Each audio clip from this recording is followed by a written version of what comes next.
analizando, hacía relación a lo que tenía que ver con qué.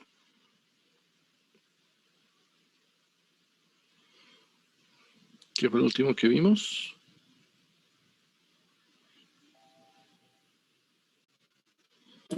Asma.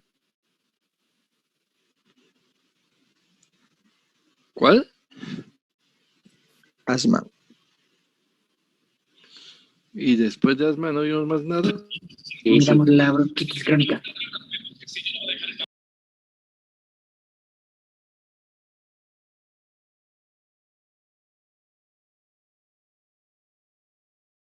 Dame la bronquitis.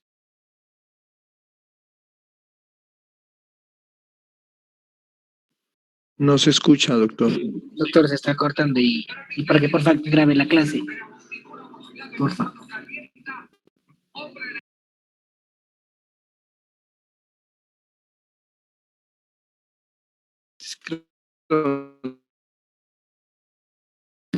No sé, se está cortando mucho, doctor.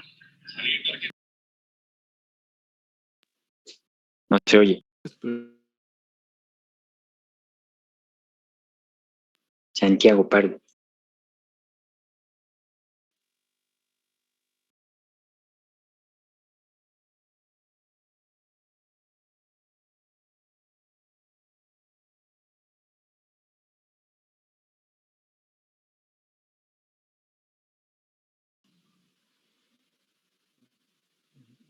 Bueno, me sacó, ahora volví a entrar.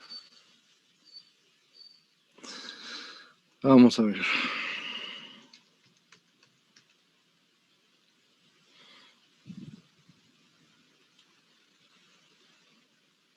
Esperemos que se estabilice.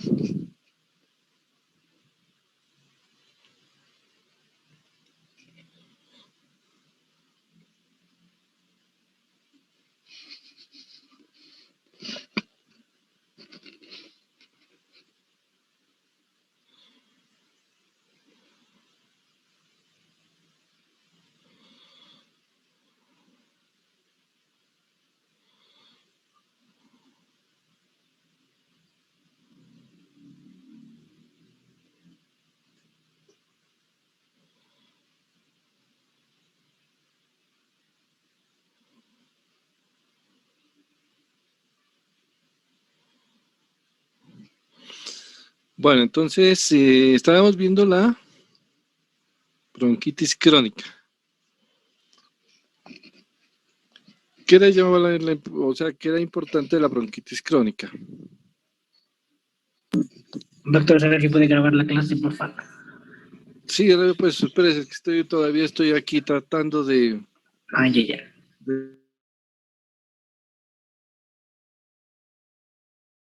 eso, porque realmente está como muy lento, ya me está preocupando ese internet que... Sí, si no, ahorita ya se da. Parece que otra vez se desconectó. ¿O no? Sí. Entonces, bueno, aquí está. Recording in progress. ¿Qué más confirmación? Todo españolete. Bueno, entonces, dice, ahora sí, ¿alcanzan a ver la presentación que les estaba compartiendo? No. ¿Todavía no? ¿O no? No. A ver, veamos.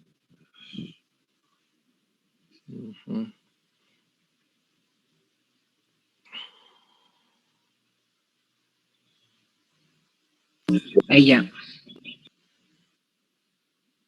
Bueno. Listo, entonces. Bueno, cuando hablamos de bronquitis crónica, a veces es como... O sea, a veces estos procesos, personalmente considero que el único que dentro de la EPOC tiene una connotación o una fisiopatología un poco diferente es el asma. Porque al parecer la bronquitis crónica, junto con el enfisema y las bronquiectasias, tienen como una correlación mucho más estrecha, ¿sí? A pesar de que uno dice, pues el enfisema no es bronquios, pero el proceso es como una extensión de un evento originado desde los bronquios. Ya vamos a mirar, pero quiero que entonces tomemos de partida la bronquitis crónica. Ya hemos definido que en ella se generaban dos eventos y quiero retomarlo aquí, regresar un poquito en este momento, ¿sí? Era hablar de que en la patogenia, ¿sí? Sin necesidad de pensar que los pacientes sean fumadores, ¿sí? Existe estos dos eventos bastante marcados. La irritación crónica o inflamación, si la queremos tomar así, y la infección microbiana sobreagregada que se presenta con mucha frecuencia, facilitado por la situación de que el paciente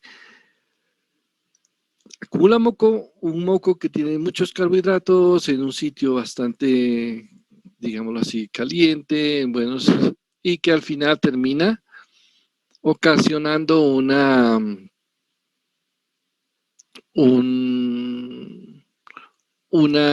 ambiente óptimo para que crezcan las bacterias. Entonces, sí, ese evento hace que se dé esa situación. Las características que nosotros observamos allí se podrían decir, se estarían contempladas dentro de que hay la hipersecreción de moco. Y bueno, y uno se podría pensar, bueno, ¿y esa hipersecreción de moco a qué se debe? Aquí hay una respuesta inflamatoria, ¿sí? Una respuesta inflamatoria que finalmente también genera un estímulo a nivel simpático o parasimpático. Si va a secretar moco, ¿el estímulo es simpático o parasimpático? Para. ¿Todos de acuerdo o está alguien en duda de eso?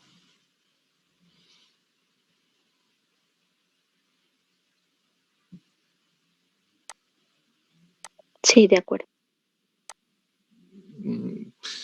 Es parasimpático, ¿no? Muy bien, el compañero, y o sea, no lo duden, tranquilo, estamos bien en ese sentido. Sí, ese estímulo parasimpático que se está generando, entonces para que se produzca mayor cantidad de secreción que con tanto estímulo va a producir hiperplasia en las glándulas submucosas, llevando a lo que ustedes les había explicado la vez anterior, lo que es el índice de Rey, ¿sí? Que es medir cuánto es la dimensión de esto y de acuerdo con eso, pues catalogarlo en el evento, ¿no? Incluso el evento puede extenderse hasta vías un poco más pequeñas, entonces producir ya aumento de algunas células caliciformes. De pronto en las vías pequeñas no hay estructuras tan grandes como las células, las glándulas acinares hacia las vías pequeñas, sino hay en este caso, digámoslo así, una metaplasia, ¿sí? Porque las células cilíndricas, no, sino cúbicas que vemos hacia esos sitios ya empiezan a albergar la presencia de algunas células caliciformes en vías más pequeñas. Pero caracteriza a todo este proceso una gran hipersecreción que finalmente el cuerpo va a tratar de tolerarla, de evitar la obstrucción a través de la tos y el movimiento de estas secreciones, cosa que hace que el paciente pues presente ese malestar continuo, ¿no? De esas secreciones, el que la remueva. El que muchas veces las secreciones ya se encuentran infectadas por esta situación, ¿no? Entonces tenemos que los fumadores, ya miren que igual ya hicieron metaplasias de células caliciformes, como les comentaba hace un rato, se empiezan a producir muchas más células caliciformes, el infiltrado inflamatorio, los macrófagos con antracosis, fibrosis en la pared de los bronquiolos, que les decía, ya vamos a hablar un poquito de eso, y una extensión del proceso inflamatorio hacia vías un poquito más pequeñas, como son los bronquiolos, generando la bronquiolitis. Miremos entonces un poco esta situación, ¿no? Dice, aquí hay una situación, el bronquiolo, la lesión del bronquio, ¿sí? Pues mejor sí, bronquiolar, sería más hacia abajo.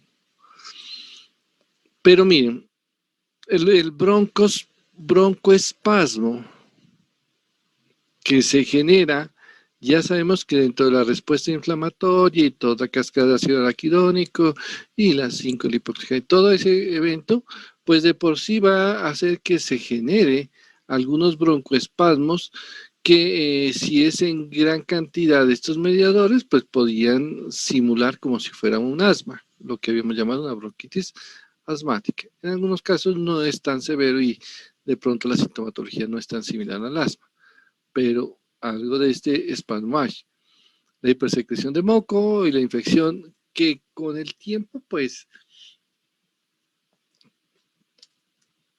podrían llevar desde una obstrucción reversible, ¿sí?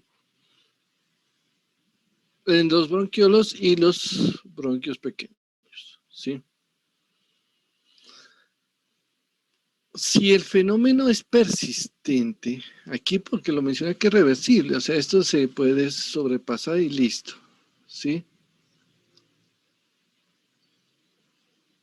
Pero miramos que aquí existe ya la verdadera bronquitis crónica, el fenómeno ya está persistente, la bronquitis se vuelve crónica y esto lleva, cuando se extiende, a la destrucción de las paredes alveolares, lo cual está y se define como una descripción de lo que ya vamos a ver más adelante, que son el enfisema.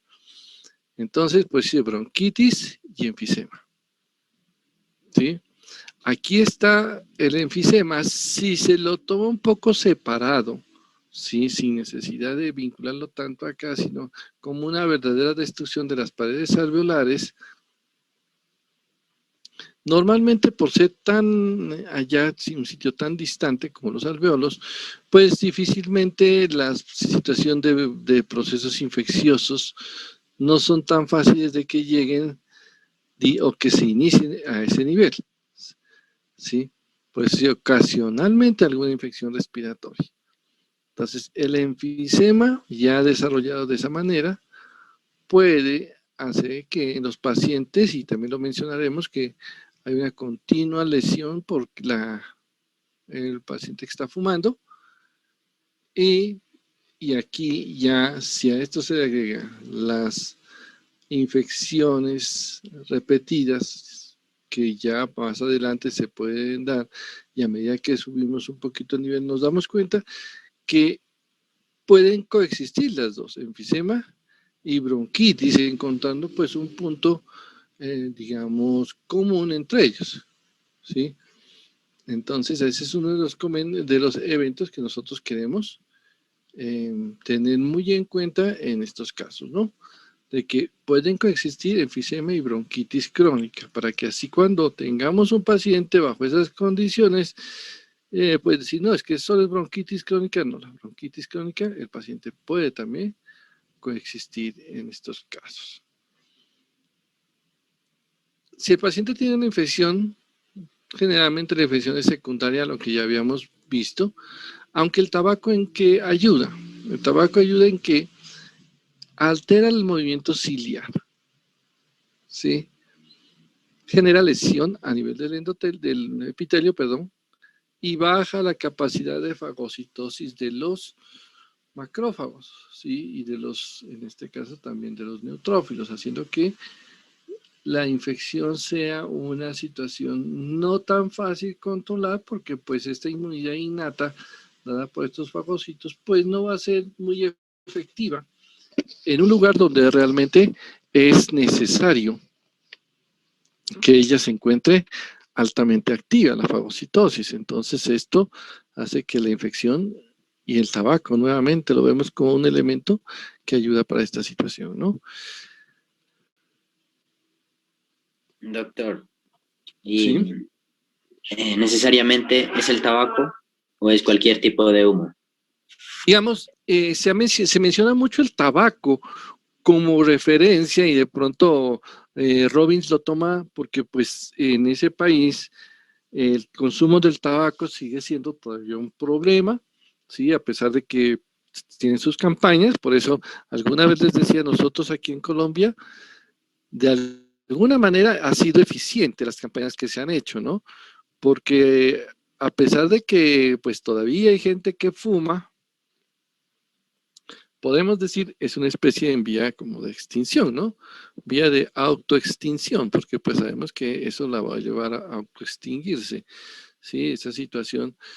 Y se ha concientizado muy bien, pues tanto que en alguna ocasión estaba hablando con una persona, con una, eh, pues, médica que había sido estudiante mía, pero ya se había graduado y ya estaba haciendo una especialización, ¿sí? A veces no me quiero acordar de eso porque si no uno ya se acuerda de que ya llevo, no llevo tan poquitos años, ¿sí? Entonces, me doy cuenta que ella me comentaba, dice, yo vengo de Chile, dice, pero allá en Chile hay campañas para lo del tabaco. Digo, y campañas similares a las que están haciendo aquí, pero allá esa gente no suspende el consumo del tabaco. En cambio, aquí están las campañas y la gente ha suspendido notoriamente el consumo del tabaco por la forma que del acceso a ellos, por los impuestos, por lo que se les ha comentado y hasta por la discriminación que se hace frente a las personas, porque cuando se ve que una persona está fumando, pues las demás personas ya lo voltean a ver con cara, pues, como se dice, lo miran rayado, ya no empiezan a mirar como, ¿quién es? Que es que no sé, bueno, y así le empiezan a mirar feo. Entonces, todo eso, pues de alguna manera ha hecho que el tabaquismo no sea tan alto.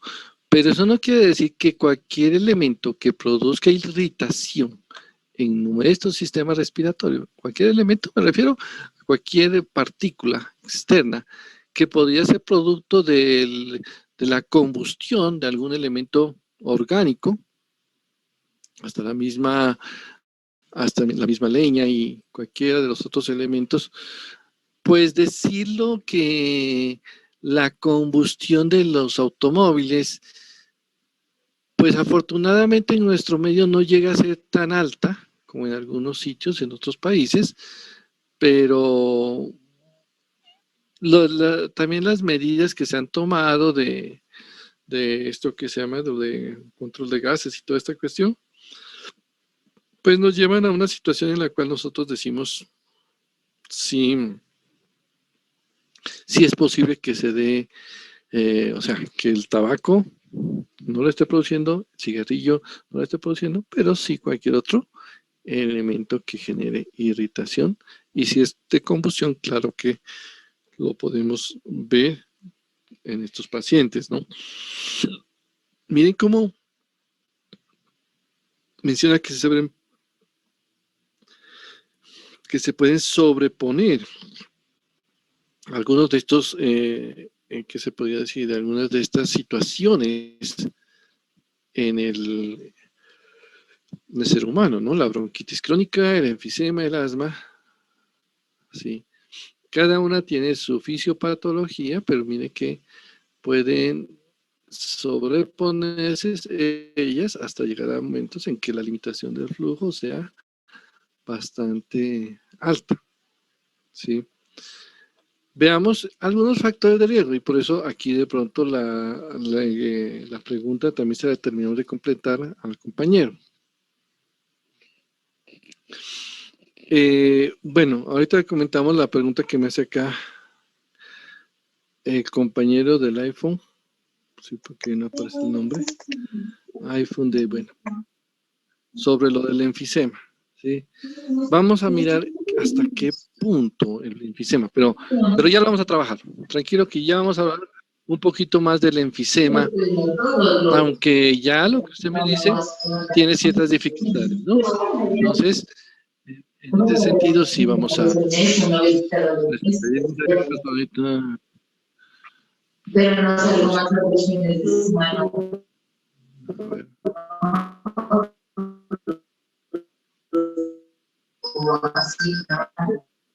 Bueno, entonces,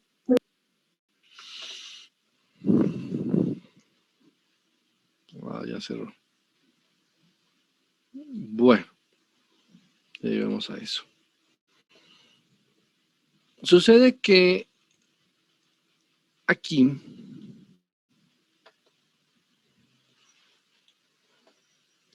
nos vamos a dar cuenta de lo siguiente.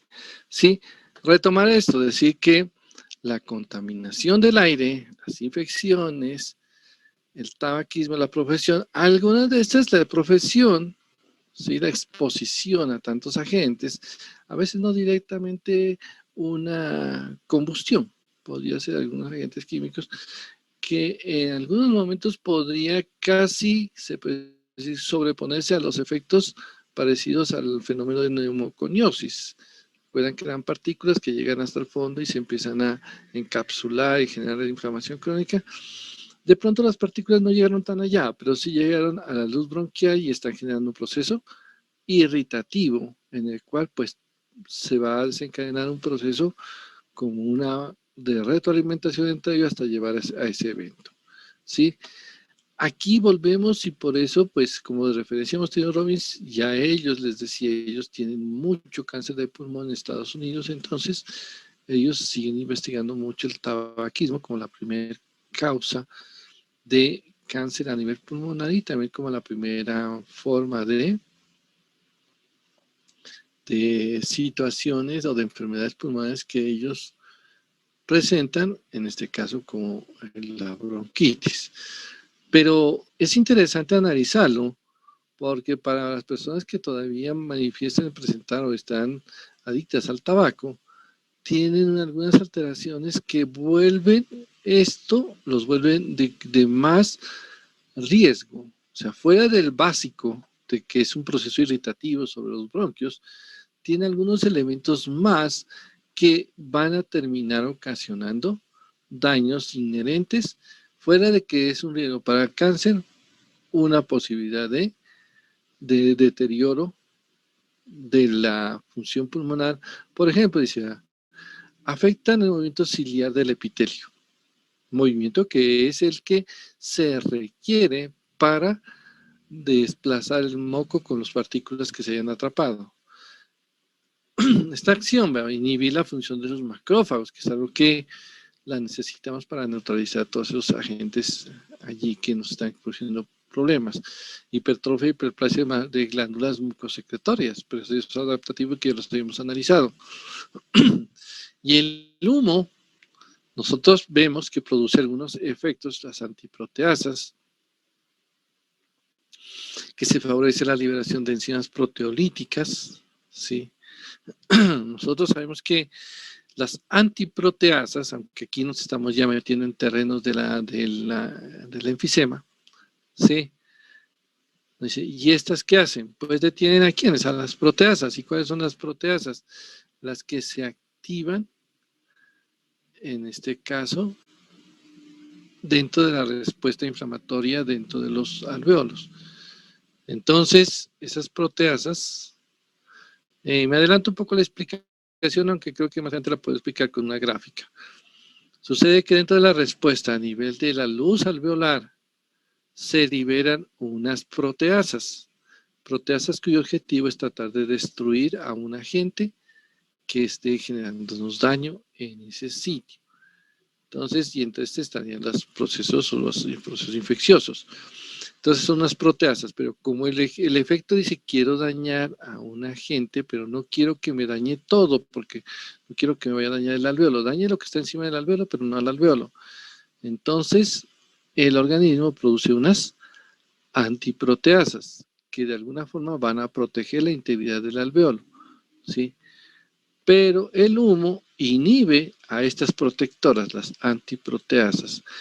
Entonces, cuando las inhibe, el efecto destructivo de esas enzimas, esas proteasas, no solamente va a acabar con algún elemento en ese sitio, algún agente microbiano, sino también va a poder terminar y afectar notoriamente las paredes alveolares.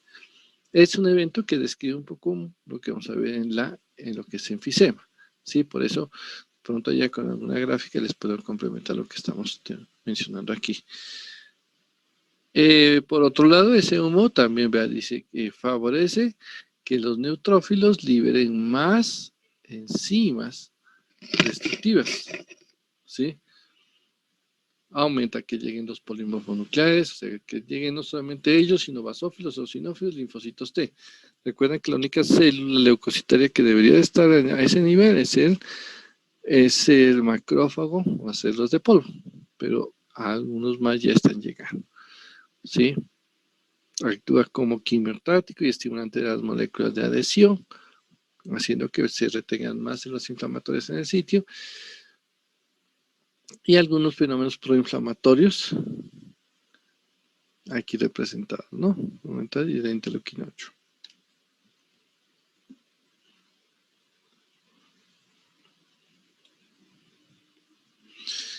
Por mencionar otro evento, la contaminación del aire. Ya por este lado sí podríamos decir que es que un poquito más fácil, es que nosotros dentro de nuestro medio podamos encontrar algunos pacientes que tengan desarrollo de este tipo de afecciones. Esto pues se ve más en áreas industrializadas, aunque pues nuestro medio no es que sea altamente industrializado, pero si paulatinamente lo hace, vamos a encontrar ese tipo de situación, ¿sí? Algunos derivados del azufre. Aquí este derivado de nitrógeno pues no se le encuentra una relación tan notoria, tan evidente. La exposición a partículas inorgánicas o gases nocivos, ¿sí? Dependiendo pues lo que hagan. Y el deterioro de la función pulmonar por partículas, de ser polvo mineral, gases, algunos otros gases, sí, por ejemplo, y elementos disocianatos de tolueno, que se puede resultar del trabajo con algunos elementos plásticos. Y estas salas de Cardado, que serían las reacciones con el algodón, que también generarían una respuesta irritativa en el sistema respiratorio. Serían algunas de las situaciones que generan ese primer elemento que lo hemos mencionado como el factor irritativo. Veamos el proceso infeccioso, ¿sí? A nivel infeccioso, pues realmente considerando la situación actual de pandemia, pues aquí le podemos agregar hasta al mismo virus, el COVID, ¿cierto? Porque decimos, si hay una enfermedad respiratoria aguda, pues aumenta la bronquitis crónica, se puede relacionar con virus, con microplasma, con otros virus patógenos, que es como el actual, sí, algunas neumonías todavía más graves en algunas edades tempranas. Ahí menciona algunos microorganismos, y en esto no me gusta extenderme mucho porque ya sé que ustedes han visto microbiología y solamente trato de comentarles como los más relevantes, considerando que todas las familias sobre este tema ustedes ya las han trabajado, ¿sí? Entonces nada más es decirles, vea, pueden ser bacterias, pueden ser virus, pueden ser hongos. Aquí estos virus, en que si queremos mencionar virus que hayan logrado llegar hasta estos sitios y producir problemas respiratorios, tenemos el H1N1, tenemos el COVID, ¿sí? Porque si ustedes se dan cuenta, pues el proceso infeccioso inicia a nivel de vías respiratorias altas, pero no tarda mucho en extenderse a todo el resto de las vías respiratorias bajas y hasta la zona de intercambio, en donde provoca pues el efecto más grave que ha llevado a la muerte de muchos de estos pacientes, ¿sí? El daño a nivel pulmonar. Entonces, el proceso infeccioso sí hay que mencionarlo en el sentido de que el proceso infeccioso se repite, o sea, las condiciones en estos pacientes suelen ser tan inestables que si el paciente logra superar el proceso infeccioso, pero él sigue acumulando elementos que lo predispongan, el paciente se va a volver a infectar con mucha facilidad y es una situación frecuente en ellos. Por eso es que acá arriba también lo mencionaba como un evento que se lleva mucho tiempo. Aquí, bueno, entonces veamos esta imagen, sí, un poco medio graciosa, la señora fumando, pues no solamente hasta le faltó en el pie nada más, sí, entonces ahí tenemos la bronquitis crónica. Entonces la irritación de las sustancias inhaladas, entre las cuales decíamos podría estar el tabaco o está el tabaco para quienes fuman, pero cualquier otra sustancia que tenga capacidad de generar procesos irritativos, ¿sí? Y las infecciones, que están algo que se sobreagrega con frecuencia. Esto lleva a un estrés oxidativo, perdón, y a la hipersecreción de moco, que facilita aún más que las infecciones sigan siendo un evento frecuente, ¿no? Miren que aquí el autor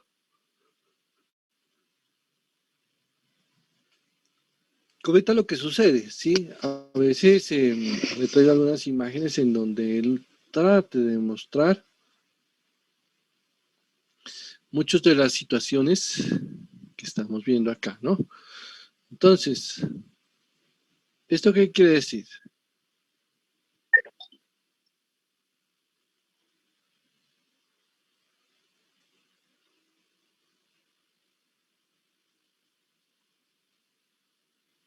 Hiperplasia de células copas, no sé. De células Globets.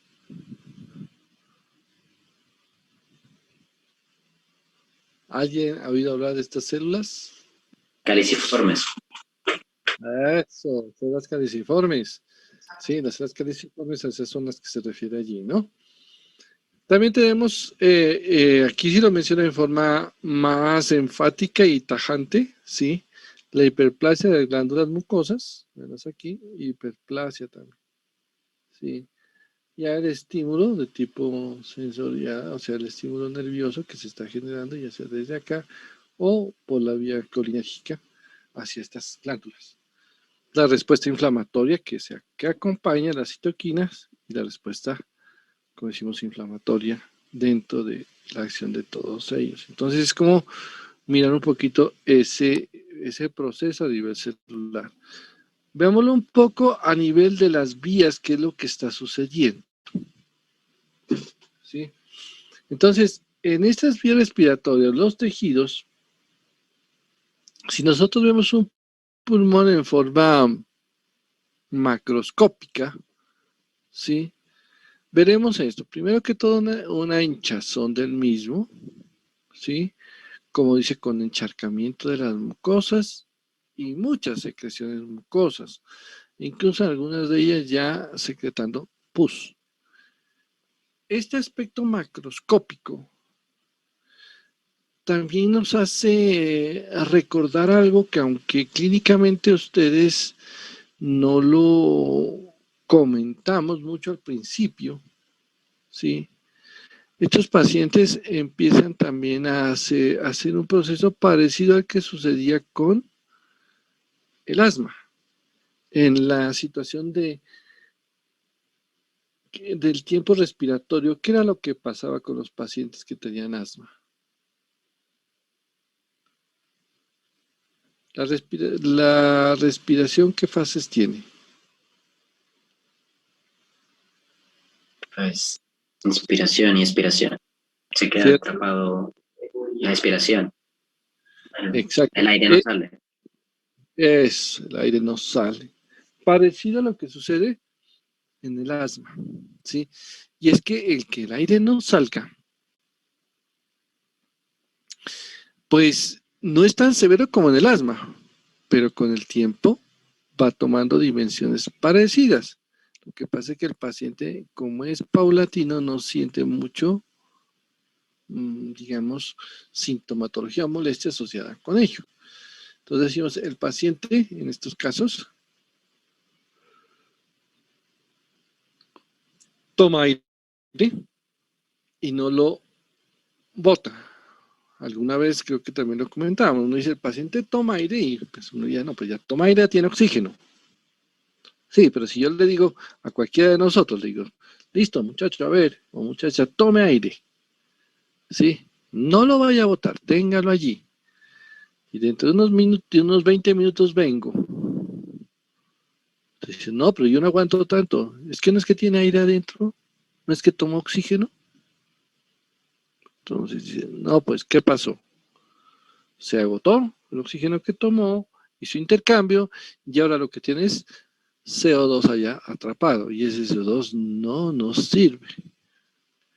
Entonces hay que tener en cuenta que estos pacientes, al hacer ese proceso, esa retención que se está generando a través de todo el proceso, pues lleva a que él de alguna manera empiece a generar ese atrapamiento y esa distensión de diferentes zonas o sea, hacer un tórax bastante amplio, ¿sí? Que ahora, aunque lo vamos a asociar con los eventos clínicos, pero quiero desde este momento empezarles a comentar. Si me voy a la parte microscópica para no dejar sin revisar esto, ya hemos visto que se aumentan las células caliciformes, que se aumentan las glándulas mucosecretoras, tanto de tráquea como bronquios, y algunos efectos que van a empezar a comprometer algunas vías aéreas, como decimos, en este caso, desde vías pequeñas, grandes, y hasta la última unidad que sería la de intercambio. Esta imagen, pues, bueno, que no es que se vea muy claro, realmente, pues, no me ayuda mucho porque, pues, estos pseudo brillos no me son muy claros. Sí, por decir que puede ser eso. Pero veamos la otra imagen. Sí, esta imagen sí es un poquito más clara, en donde nos muestra el proceso inflamatorio, bien grandes procesos inflamatorios.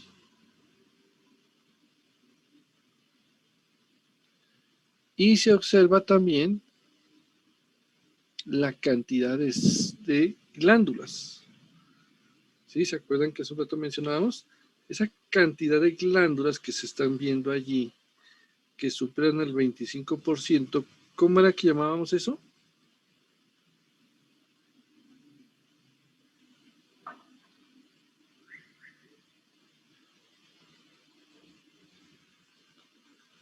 A ver, ¿quién es el cuaderno más rápido del oeste? ¿Quién tiene el buscador más rápido? Síndrome de Rey. El índice de Rey, ¿no? El índice de Rey era eso, se refería a esa situación. ¿Sí? Aquí vemos bien el epitelio, pseudoestratificado cilíndrico ciliado y un componente muy notorio de esas células y de esas glándulas muy numerosas allí. Entonces miremos algunos eventos sobre las vías, ¿qué es lo que sucede? O sea, un evento que se presenta con cierta frecuencia sería la metaplasia, ¿sí?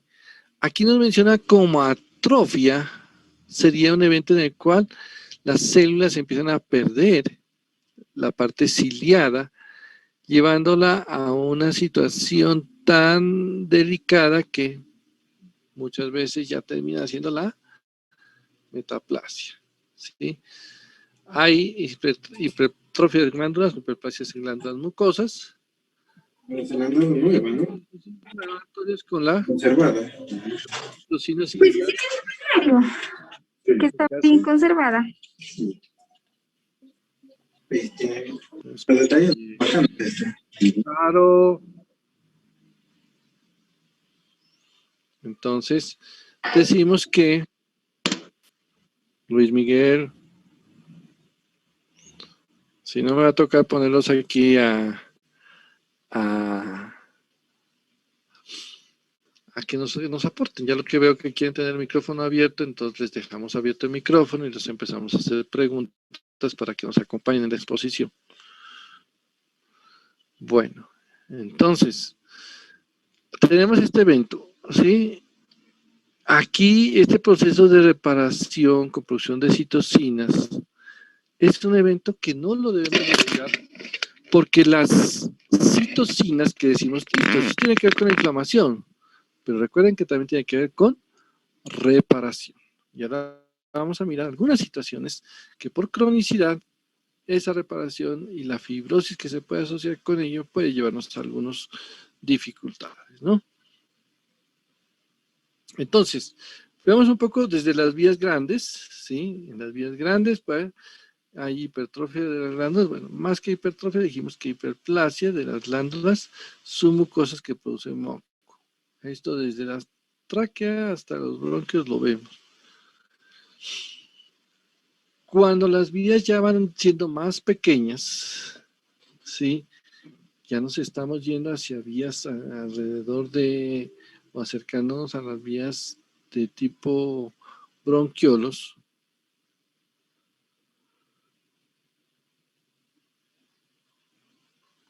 Entonces dice, las lesiones estrechan la luz,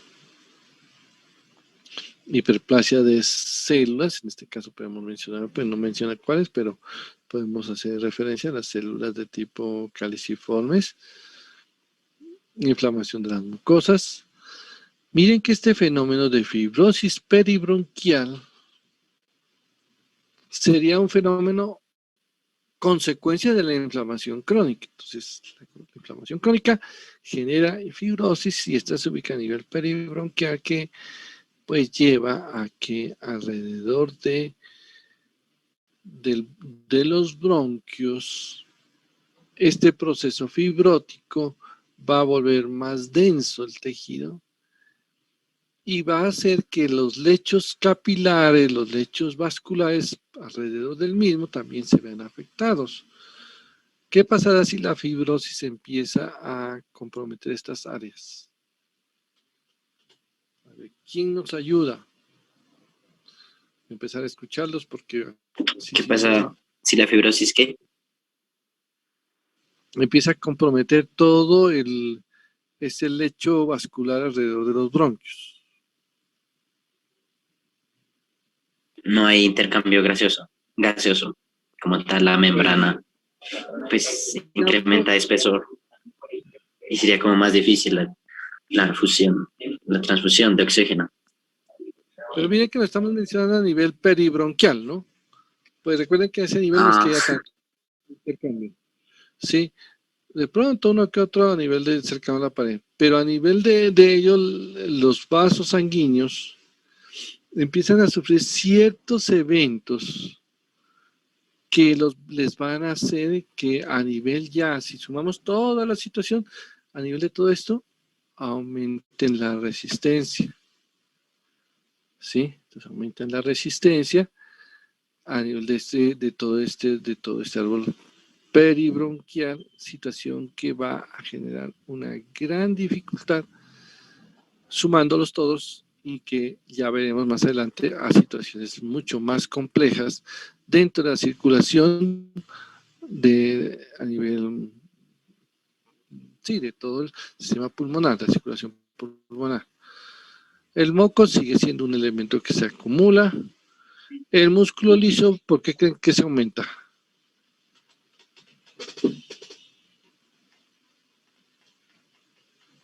Por la estimulación, la sobreestimulación. Exacto, sí, el efecto de los mismos leucotrienos, del efecto inflamatorio. Y si disminuye como tal la irrigación sanguínea, ¿no disminuiría como la producción de moco? Las secreciones.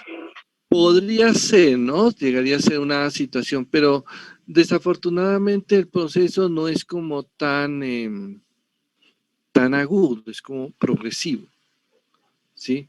Se va generando a largo plazo. Situación que muchas veces es de alguna forma tolerado por algunos de los tejidos, puede ser que hagan algo de atrofia bajo las condiciones pero también empieza digamos, a generar el otro evento, ¿sí? El evento de la resistencia. Veremos ahora que hay otra situación que también se ayuda allí para generar vasoconstricción y que se provoque una hipertensión pulmonar bastante marcada y que no es solo característica de este proceso, sino algunas otras afecciones pulmonares. Por eso, cuando lo mencionábamos en una clase anterior, unos compañeros hablábamos de lo que es del cor pulmonar, hay que tener en cuenta que ese tipo de afección nada más nos dice algo ha pasado en el pulmón, la circulación pulmonar está comprometida, por lo tanto, en estos casos a este paciente, si la circulación pulmonar está comprometida, el corazón pues tiende también a hacer efectos sobre su lado derecho. La bronquitis crónica es una de las que más ocasiona eso y por eso lo vamos a ver ahora como parte de la fisiopatología que hemos mencionado de esta situación, de esta enfermedad. Y la unidad respiratoria terminal, allá donde solamente sería propiamente alvéolos, ¿sí?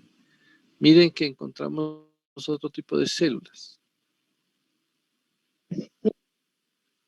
O sea, eosinófilos, linfocitos. A veces yo no podría decir que sea aumento de eosinófilos y de linfocitos. ¿Por qué? Si yo digo aumento, ¿qué quiero decir?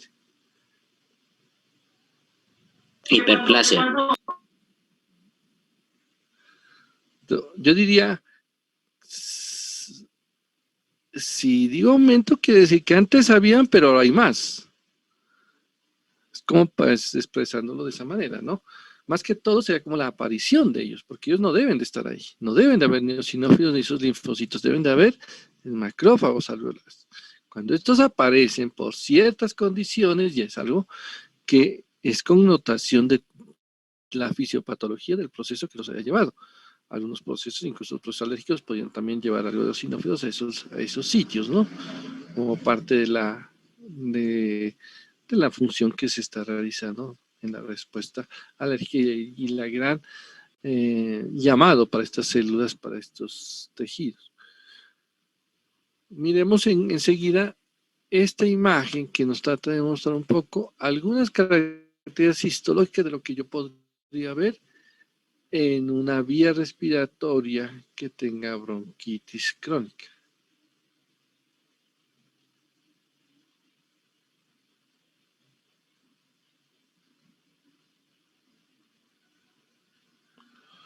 ¿Qué le ven de especial?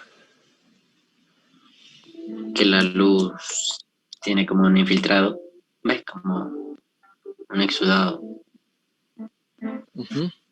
Esta es Creo la que lo luz. que se mira encima de la luz puede ser un absceso. Bueno, vemos, sí, varias cosas.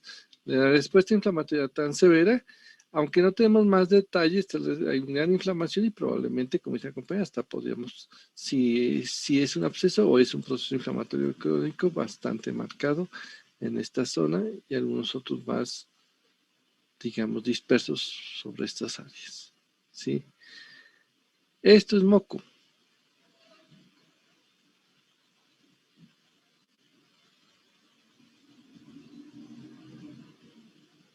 Pues también otro proceso inflamatorio, ¿sí? Miren que el proceso no solamente se quedó desde la luz, ¿no? Porque miren, no, pues en la luz está todo comprometido. Miren que pasó de la luz y se fue al tejido conectivo adyacente, haciendo pues que el proceso se vuelva mucho más extenso y a la vez pues con mayores consecuencias por todo el tiempo que va a permanecer allí, activando algunos sistemas que terminarán generando parte de las molestias que ya hemos comentado de estos pacientes, ¿no? Desde el punto de vista de esa fisiopatología, tenemos esta gráfica que nos trata de mostrar un poquito lo que sucede en ese sistema bronquial y pulmonar que lo consideramos como dentro de lo normal, ¿no? O sea, normalmente encontramos esta situación, ¿sí? Los conductos, el pulmón que funciona como esa caja torácica la cantidad de aire que ingresa. Sí. Si yo quiero si yo quiero conocer ese flujo, nada más trato de mirar la restauración elástica y la resistencia de los conductos, o sea, qué tan amplios o estrechos se encuentran, porque es lo que me da la resistencia, ¿no? Así que decía, bueno, vamos a mirar esos conductos, qué tan amplios se encuentran. Si digo, si estos son, su resistencia se vuelve más grande y mayor resistencia de los conductos. No se escucha, doctor. ¿No lo escuchan? Ahí queda, ahí se me escucha mejor. Sí. Bueno. Entonces, miren, aquí tenemos que analizar lo siguiente. ¿Sí? ¿Qué tal si es este flujo aéreo? Si el flujo que estaba recibiendo el pulmón, ¿sí? Nos damos cuenta que, bueno, la restauración elástica, que es la que tiene la caja pulmonar, es la que normalmente nos afecta mucho. Lo que sí se van a afectar son estos conductos, ¿sí? A medida que los conductos se genera una resistencia aérea de ellos, ¿cómo podría generar esa resistencia?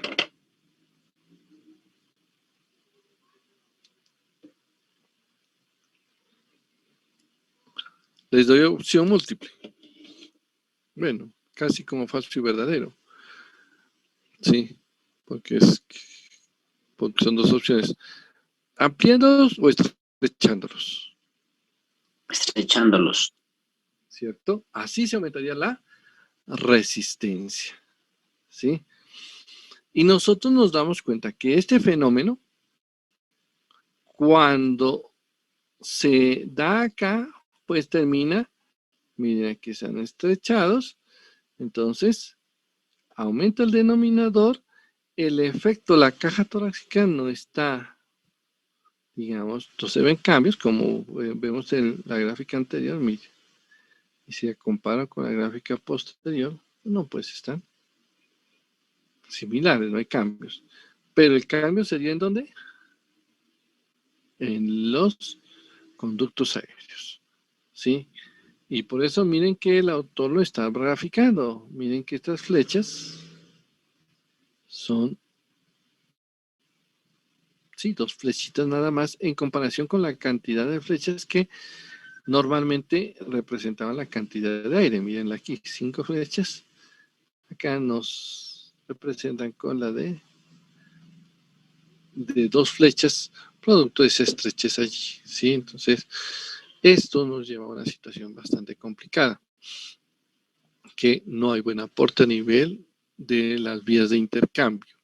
Es que muchas veces cuando uno habla del sistema respiratorio, y es algo que ustedes también tienen que manejarlo y recordarlo muy bien, ¿sí?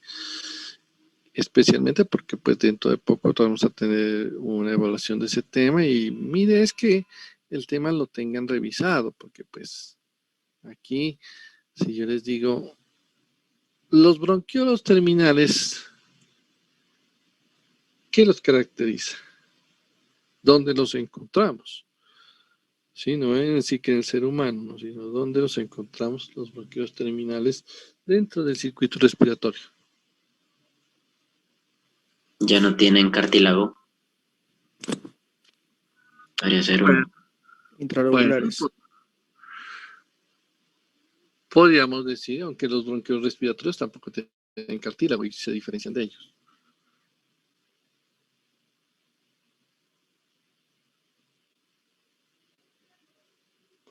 Porque los bronquiolos solos tampoco lo tienen. O sea, todo bronquiolo ya de por sí ya no tiene cartílago.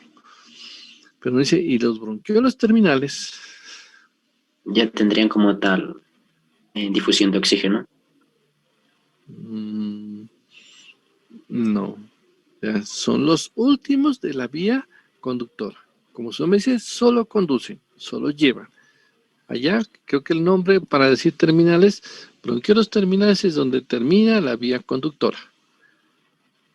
Y el primer bronquiolo que hay, y los bronquiolos, va a haber un momento en que a un bronquiolo se le aparece en su pared un alveolo. Cuando a un bronquiolo le aparece el alveolo, ¿Sí? A este bronquiolo lo denominamos bronquiolo respiratorio. Inicia esta vía de intercambio. Y esta vía de intercambio tiene la característica, como ustedes ya saben, de realizar eso, intercambio gaseoso. Por eso esta vía ya es la verdadera vía de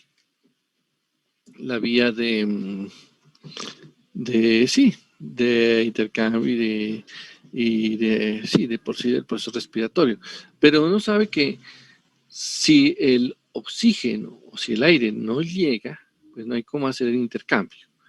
Por eso es que siempre estos procesos, uno dice, estas vías tienen que tener, o sea, ser suficientemente amplias, estar funcionando bien para que todo el proceso respiratorio se complete, ¿sí? Entonces, si las vías de aquí llevan bien el aire, las que hacen el intercambio lo podrán hacer, ¿sí?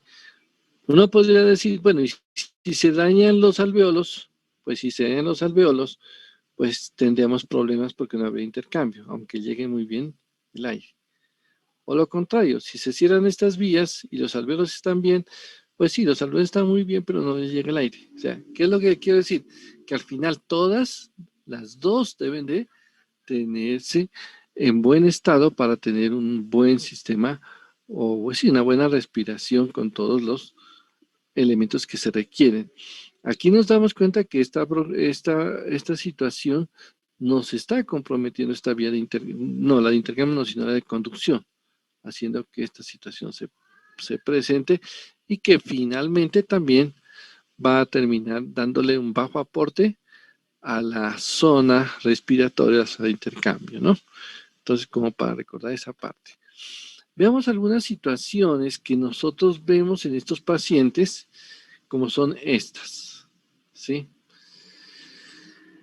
Nosotros sabemos que esto va a funcionar, les decía, como una especie de válvula, ¿no? En el sentido de que va a haber, el paciente va a tratar o va a tener dificultades en la expiración, ¿sí? Por el mismo proceso obstructivo. El paciente no va a poder sacar el aire, sino que lo va a tener atrapado, ¿sí?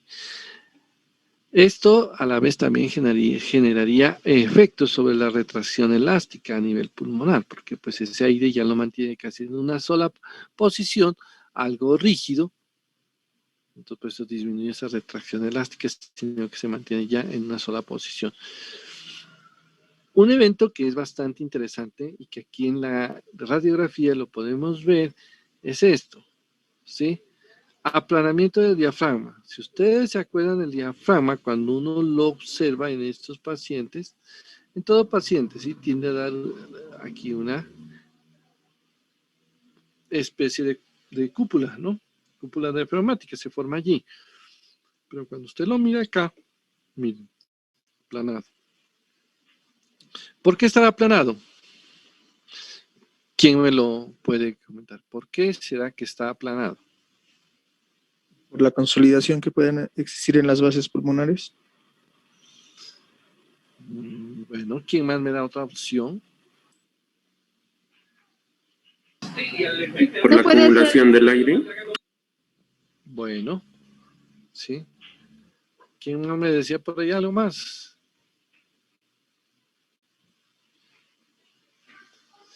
Sí, el aire que se acumula termina siendo Sucede que ese aire que está ahí totalmente atrapado, pues va haciendo, sí, ese atrapamiento va ejerciendo un papel de presión. Recuerden que estos son fenómenos, no son tan agudos, son crónicos. Entonces el cuerpo va tratando de adaptarse paulatinamente sin que se genere tanta sintomatología o malestar, ¿sí? El paciente empieza a tener este diámetro anteroposterior, aumenta para darle espacio a un pulmón que tiene mucho aire y este diafragma también va a tratar de volverse más plano para darle espacio precisamente a ese pulmón que está así, está más grande, pero hacia todas las dimensiones, ¿no? O sea, no solamente es elemento hacia o sea, es de pronto el compañero que hace las bases, sí, hacia todo, se da hacia la base, por lo que pues está en este sitio. Pero la presión viene por todo lado, porque el diámetro anteroposterior también se aumenta. Tanto así que pues a estos pacientes les dicen que tienen un tórax en tonel, ¿sí?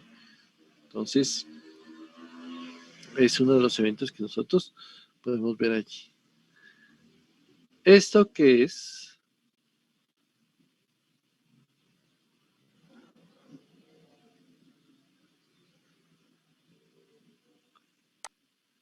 ¿No sería el volumen residual y la capacidad pulmonar total?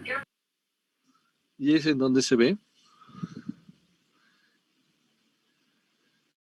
¿En la espirometría? Exactamente, ¿no? O sea, esta es la fisiología pulmonar, ¿sí? Ustedes en espirometría ven esto, ¿sí? Entonces, como este fenómeno, esto es algo que ustedes ven allá, no es necesario que yo me ponga a explicar algo que ustedes ya conocen con más detalle, la espirometría. El uso de la espirometría nos está ayudando a reconocer lo que está sucediendo a esos niveles, ¿no? Lo que está pasando. Y saber de alguna manera qué es el proceso que finalmente va a llevar al paciente a una situación de tipo, en este caso, de esta dificultad que estábamos comentando, ¿no? Que lo va a llevar a esta situación de, digamos, de dificultad en el aire que entra, el aire que sale, la disminución del flujo aéreo, ¿sí? Y por lo tanto, si a un paciente le podemos hacer una espirometría, ¿sí? Que sea un examen interesante porque nos mostraría que el paciente tiene afectados aquí, ¿sí? Si usted observa, algunos de ellos, como el compañero ya lo comentaba, se ve el aumento y uno de los efectos finales es que termina en dar una disminución de la capacidad vital que tienen estos pacientes. Uno podría decir, no, es que sí tienen un tórax muy amplio, pero un tórax muy amplio que realmente no está moviendo la cantidad de aire y a la vez de oxígeno que debería de hacerlo. Entonces ya encontramos un elemento que nos podría también ayudar en el diagnóstico. Recuerden que para este tipo de situaciones no es tan fácil, ¿sí? Y no es que nosotros, y yo se los he dicho en más de una de la oportunidad, y aquí se los voy a repetir, yo no voy a hacer decir, este paciente tiene bronquitis crónica, pero para confirmarlo le tengo que tomar biopsia del pulmón, perdón, del bronquio, porque es como bronquitis, entonces no biopsia del bronquio. No, no se lo hacemos. Pero toda la cantidad de elementos clínicos, paraclínicos, la fisiopatología nos va a ayudar a conocer esos detalles. Y con esos detalles nosotros podemos ya ir catalogándolo dentro de la bronquitis crónica, ¿no? Esto paraclínico, tomémoslo así, ¿sí? De funcionalidad, también nos ayuda a reconocer una característica que tiene este tipo de afección como es la bronquitis crónica. Bien, por ejemplo, ya yéndonos un poquito al momento del intercambio, ¿sí? Vamos a notar, dice que hay un desequilibrio entre la ventilación y el flujo sanguíneo, ¿sí? Entonces, hay una hipoxemia, normalmente esto es lo que sucede, ¿sí? Aquí está la vía respiratoria, la parte alveolar, ¿sí? Pero si observamos eventos, algunas situaciones en las que los bronquios pueden llegar a ser ocupados por parte de los elementos productos de ellos, hasta por el mismo moco, aquí no se va a generar un intercambio, ¿sí? Pero en estos lugares el intercambio con la parte de la vía sanguínea nos va a llevar a un intercambio en donde va a haber una oxigenación no muy óptima, sino al contrario, se va a restringir o se va a disminuir. ¿Sí? Entonces encontramos unas limitaciones bajo esas condiciones, haciendo que el proceso de intercambio gaseoso se vea comprometido. Miren, por ejemplo, aquí este punto. La circulación pulmonar. ¿Sí? Hace un rato les comentaba que se va a dar una hipertensión pulmonar. Aquí lo comentan de forma más directa. Hay una hipertensión pulmonar. Por un lado, por el engrosamiento de las arterias pulmonares. ¿Sí? Por el aumento de la contracción del músculo liso, por la constricción de los vasos pulmonares. Sí, acuérdense que hay elementos de fibrosis que los ayudan a constriñir y atraparlos alrededor de los bronquios.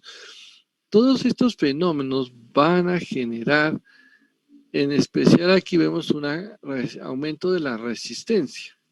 ¿Sí? Entonces se aumenta la resistencia, se aumenta la tensión, en este caso arterial pulmonar, y por lo tanto llegamos a una hipertensión pulmonar. ¿Qué es policitemia?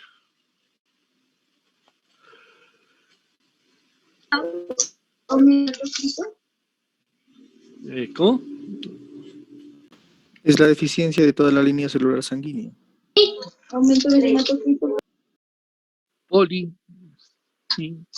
Aumento del hematocito. Por ahí. ¿Sí? Muchas células en la... Exacto, y especialmente glóbulos rojos. ¿Sí? Uno diría muchas células en la sangre.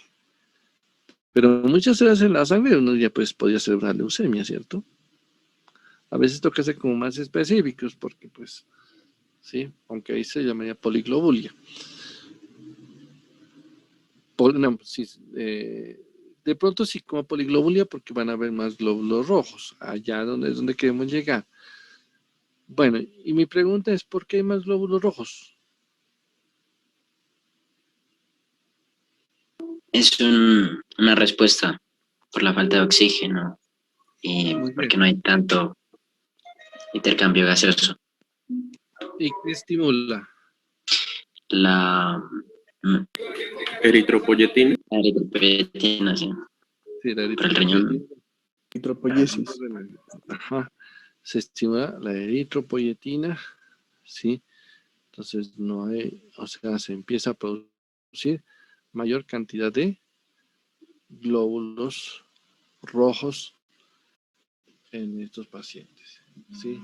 Es un evento que nosotros lo podemos ver y que esa baja de oxígeno, ¿a qué se debe? ¿Cómo tal la que no pasa el oxígeno? ¿Te acuerdas que hay como un atrapamiento de aire? Y lo que se atrapa, el aire que se atrapa, pues termina ya siendo reemplazado y se atrapa el CO2. Los pacientes tienen mucho CO2 allí y poco oxígeno.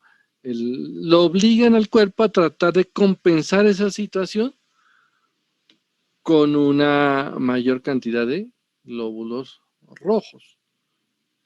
Situación que a veces no es tan benéfica, porque si la sangre tiene que pasar por este circuito y ella está más viscosa, va a ser un poquito más difícil que pase por ese sitio. Entonces, al principio podemos decir, sí, como que le ayudan a policitemia o muchos glóbulos rojos, pero pues también tendríamos que tener en cuenta que esa densidad que adopta, pues va a ser también una situación que va a ser un poquito complicada. Si la sangre muy fluida pasaba con cierta dificultad, ahora sí que está más espesa, tendrá también dificultad en ese sentido, ¿no?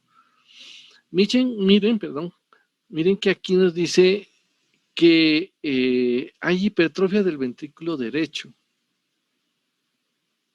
¿Sí?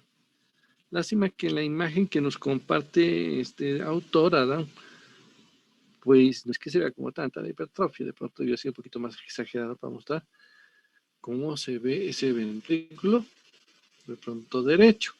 Sí, pareciera que de un lado sí se ve mejor, pero la idea es que va a ser hipertrofia.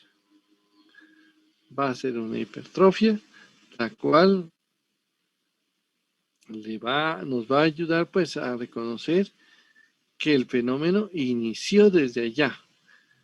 Inició desde a nivel pulmonar, está a nivel de hipertensión pulmonar, lo que se nos va a generar en este paciente, ¿sí?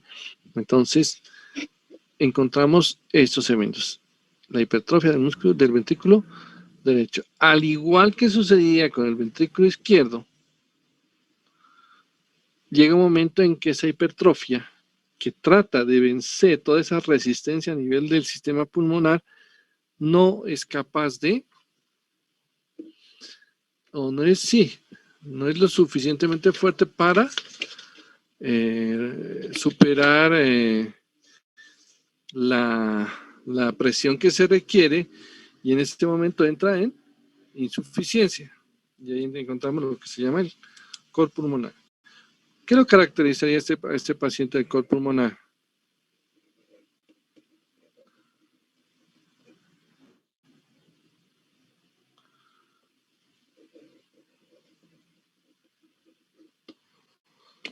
De que la afectación es solo pulmonar. Ajá, a ver, listo, es pulmonar. Ujú. ¿Y el cor pulmonar? No entendí la pregunta. ¿Qué vería? Clínicamente, ¿qué vería en el paciente en un cor pulmonar? ¿A una hipertensión pulmonar? Una hipertrofia derecha. ¿Qué más? Edema. ¿Dónde? Bronquitis. Miembros inferiores. Exactamente. Así es. Hepatomegalia. Esplenomegalia. Es ver que el fenómeno se está dando ya hacia la vía sistémica, ¿sí? El paciente igual, bueno, tiene dificultades respiratorias, pero no por situación cardiovascular previa, sino porque la misma situación pulmonar ocasionó un fenómeno vascular que el paciente ya lo detecta y lo vemos en lo que estamos mencionando ahora, ¿sí? Pero entonces, aquí tenemos esa característica tan clara de que a pesar de que el ventrículo izquierdo puede estar funcionando bien, la afección pulmonar termina ocasionando que el ventrículo derecho haga un proceso de falla. El corazón derecho falle. Cuando el corazón derecho falla, es lo que llamamos el cor pulmonar. Ahora más adelante también lo vuelvo a retomar ya como un fenómeno, pero ya aquí ya se puede decir, ya lo describimos con sus detalles de en qué consiste. A veces, si yo muestro esta imagen, se dice, no, pues es que, no, se llama la C, y usted dice, uy, yo soy el duro de eso, bueno, pero cuando vamos a analizar algunos fenómenos, algunas situaciones hemodinámicas, el objetivo es no se olvide de lo fundamental, lo básico, ¿sí? Por ejemplo, esta de aquí, la que estoy señalando, ¿sí? ¿Esta qué es? ¿Arteria o vena? Vena. La vena cava superior. Vena cava superior. Eso, la vena cava superior, ¿sí? Esta, Pulmonar, arteria. Arteria pulmonar.